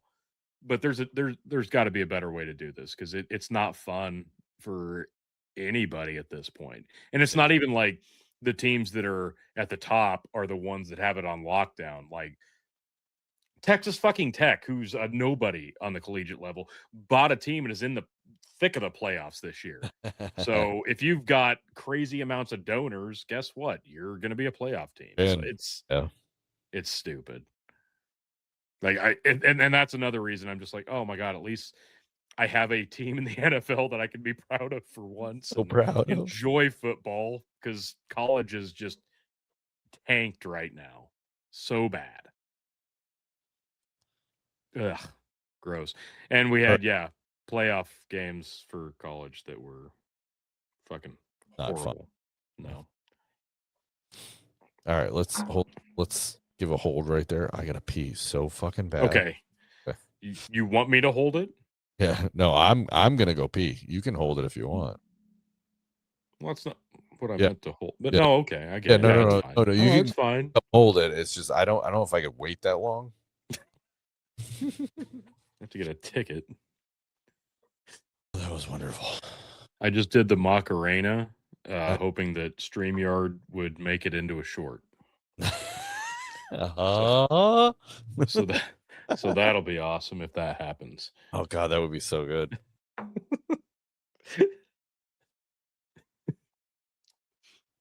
Well, I was hoping this was going to be a quicker episode, but I guess not. So you knew better.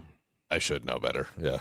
My brother actually told me that he had to take a break from listening to the episodes because Chris Green was arguing with me so much. Oh. I know what episode you're talking about. Yeah, he's like I just couldn't listen to it anymore. It was just I had to take a break. I was like, at some point I was like, I feel like he's just arguing with me to argue with me. I'm like, I'm not sure he believes what he's saying, but because he was off the next week, and then like here in the side chat, like yesterday, he said something about, and then I don't know, he didn't say it direct, but he's like, I feel a little shaken on some of my stances, and that was kind of all he said. But I'm like, there it is. Well, as much as we give Chris grief, he does change his mind if you convince him. He does, yes. Which is a good thing for a person. I am the same way. It's just I just tend to be right most of the time, so I just I'm just kidding, Right. But so my brother's name is actually Chris as well. So I said, hey, we got to get you on the podcast. So at some point, I think Chris will be on the podcast. He is fantastic. He's a father. He's great. He's one of my best friends. I was the best man at his wedding. He's the best man at not one of my weddings, at my wedding.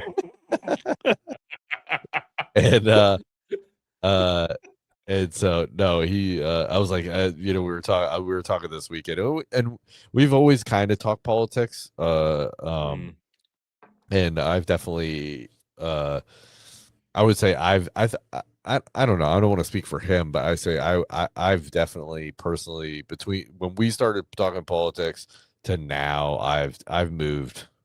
I mean, I'm a million miles away to where I was when we started. Right. And I think we agree on a few things here and there and disagree on a few things here and there.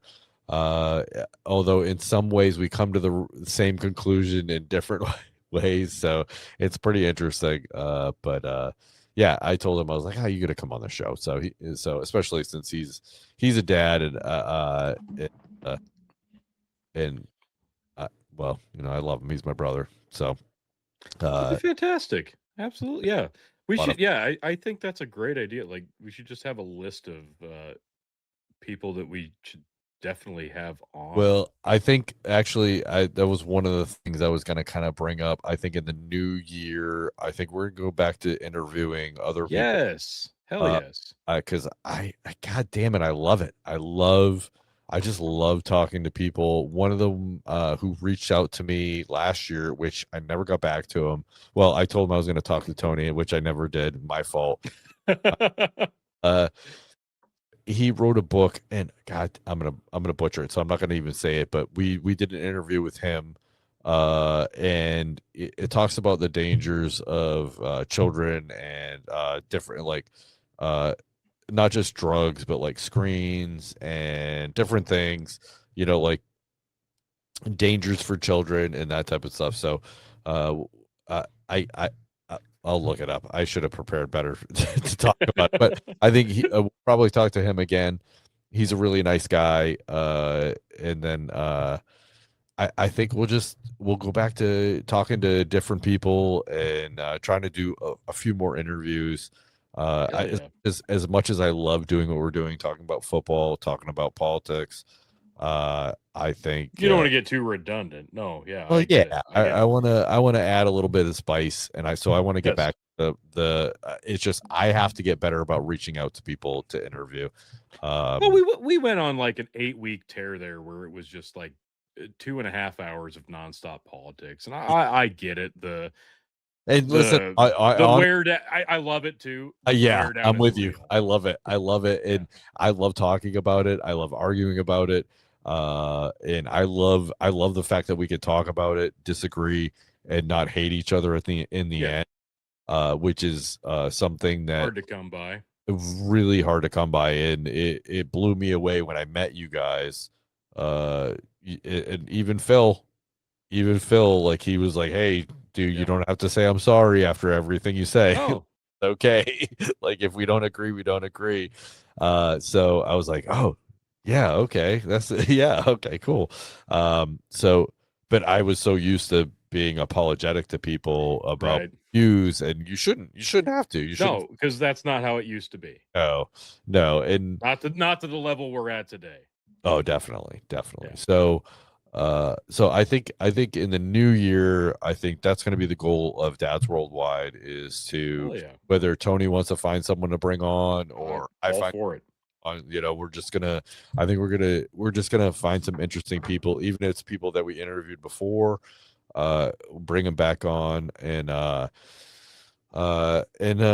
have a chat with I them. love the old school interviews of this show. I mean, I Thank you. listened back. I Yeah. mean, it was so because it wasn't like you were like this storied interviewer, like you just knew exactly how to interview. It was honest and it was real and it was actually like Yeah. I'm having a conversation with this person and I'm asking the questions that I want answered, not like, But well, I mean, looking at my bullet points here now, yeah, I need to ask you about this. No, like you're but asking interesting questions. The people listening to it would actually want to ask them. And I think it feels more, and at the core, that's what podcasting was built on. And that's why I liked it so much.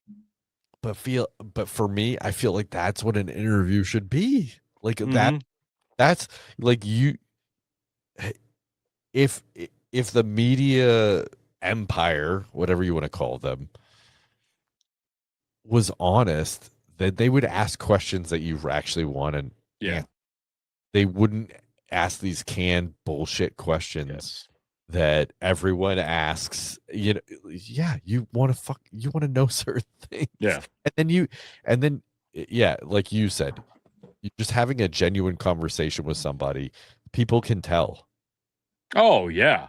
People. It's not hard to like people's bullshit meter's different these days. Oh yeah, yeah. So different. It's easy to like sniff out like a disingenuous conversation with somebody who's asking questions that were completely prepared rather than working off the cuff. And I've always thought that like working off the cuff in the moment, asking questions, you're feeling each other at that point. It's a real conversation, and at the basis of a podcast, that's what it was always meant to be. It does not have to be structured to the point where you know where you're going to go every minute and a half because I think at that point it gets boring. Yeah. Well, yeah, and then there's also you're going to ask this different questions than I'll ask. Right.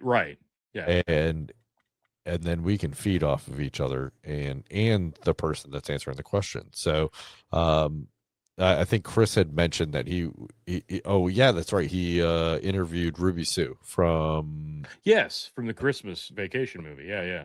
Asian movie, and he said Which that, I like, still need to listen to that because he's yeah, mentioned it a few times, and I've known about it for a couple of years now. I'm like, God, you really need to listen to that, yeah. especially now, because I always bring it up when we watch the movie, and like, I need to listen to that. He's he's had quite a few great interviews, and Yeah. I really so yeah, so that he's like, oh, I didn't expect this, and I'm like, yeah, but that's what makes a great interview for me, for a Yes. listener, for someone that is just like, oh yeah, I guess I'll listen to this, and then they find out like, oh, this person just like like let out something, and then you just nurture that interview. You just ask the following questions, and boom, boom, boom, boom, boom, and all of a sudden, yeah. I mean, I think that's just an organic conversation is always the way to go. I've had people, so a couple of the people that we've had on the show, they sent me leading questions, and I'm just like, I was like, so you don't think I can perform an interview? They're like, and, and they're like, That's the well, greatest response ever. well, they're like, well, blah blah blah, blah. And I was like, I'm just joking with you. That's fine. I was like, do you want? So good. I was like, do you want me to ask you these Oh my questions? Like, God. I'll ask you some of these, sure. I was like, but I have other ones that I'd like to ask you. I was like, I, so so so I guess to bring back the curtain, I really generally when we were doing interview shows, like we would start with the dad questions, and honestly, that would Mhm. open up so much, or the It mom. loosens everybody up. Yeah. It does. It does. It loosens people Yeah. up, and then too, actually, like, I would take a few notes when they're answering them, and like just those just those few questions, usually about 8 to 10 questions, would open up avenues of questioning that was just it was just Yeah. great. It was fantastic. And then that would lead to more, and then that would lead to more, and then that would lead to more. And so I just think organic conversations, that's the way to Yeah. go. That's the way to go. For sure. No, I could not agree more. I've always enjoyed when it's not completely prefabricated. Like I remember, God, I'm trying to remember back how long ago it's been, but one of the most like, so if you think back to like the true like unofficial like grandfathers of podcasting, you think of like they didn't know it at the time, but think about it like a Howard Stern or a Rush Limbaugh. Yep. It was kind of podcasting before it was really podcasting. And sure, like Joe Rogan's a titan now, but like the true interview format. But there was always like one interview that always stuck out to me, and prefabricated or not, the responses were so genuine, and that was Morgan Freeman on 60 Minutes. Do you know what I'm talking about?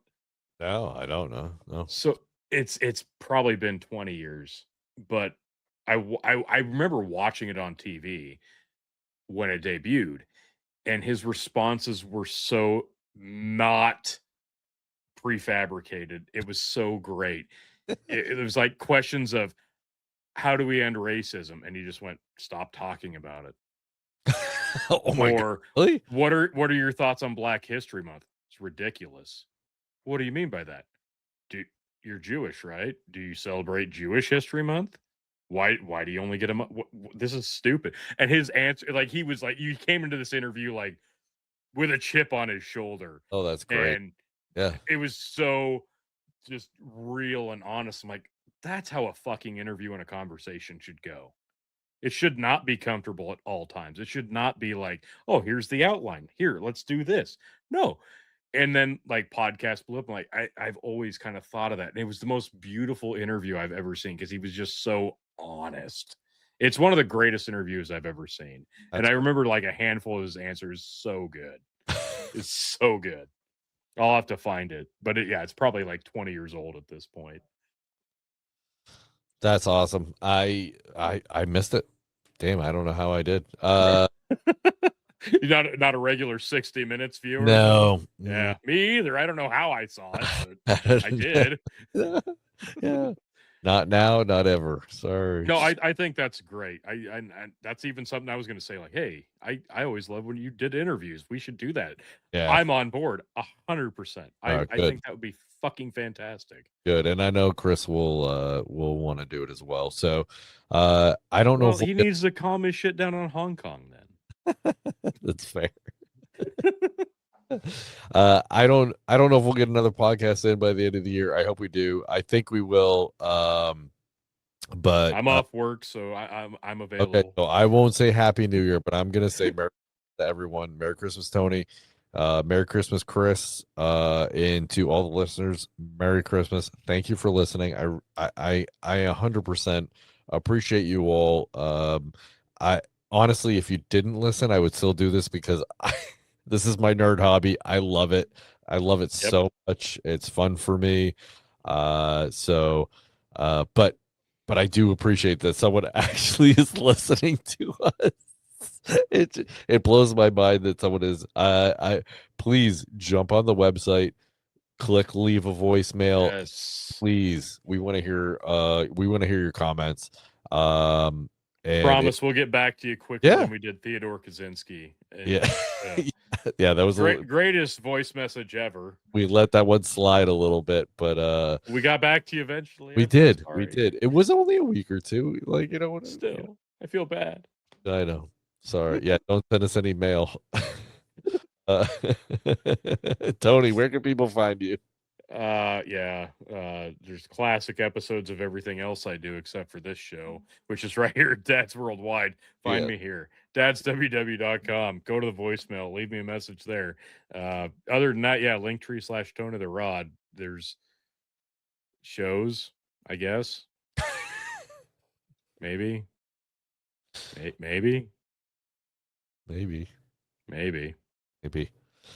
used to be. Yeah. Well, can't stand me, can't stand Tony. Leave us some hate mail. Hate mail at dadsww.com. And of course, you can leave that hate mail also at dadsww.com. Leave a voicemail. Get on there and tell us how awful we are. We want to hear play it. We will talk about it. And we may talk shit about you as well. But hey, that's the risk it comes with, leaving us hate mail. So and of course we will make you laugh, we might make you cry, most certainly, somehow, some way, try to make you a better parent. I am Brendan, your most humble host, and thank you for listening. Merry Christmas, people. Feliz Navidad. Yes.